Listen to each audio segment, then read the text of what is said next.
Stojite, galije carske, sputajte krme moćne, gazite tihim hodom. Opelo gordo držim u doba jeze noćne nad ovom svetom vodom.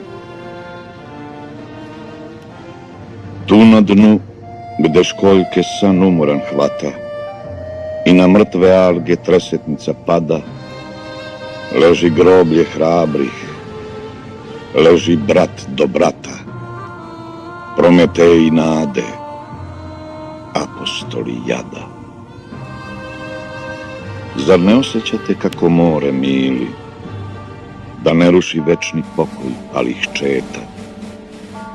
Iz dubokog jaza mirni dreme ščili, a umornim letom zrak meseca šeta. To je hram tajanstva i grobnica tužna, za ogromnog mrca ko naš beskrajna, tiha kao ponoć vrh ostrvlja južna, mračna kao savest hladna i očajna.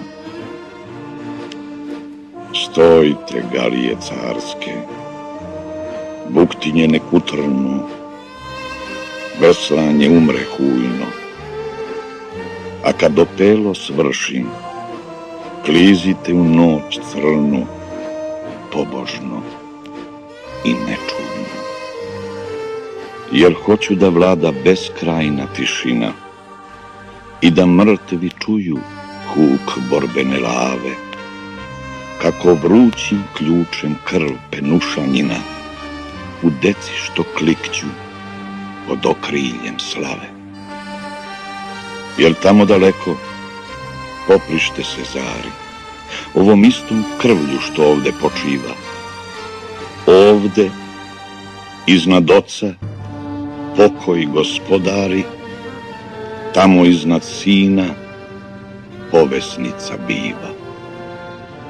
Zato hoću mira da opelo služim, bez reči, bez suza i uzdaha mekih, da miris tamjana i dah praha združim uz tutnjavu muklu doboša dalekih.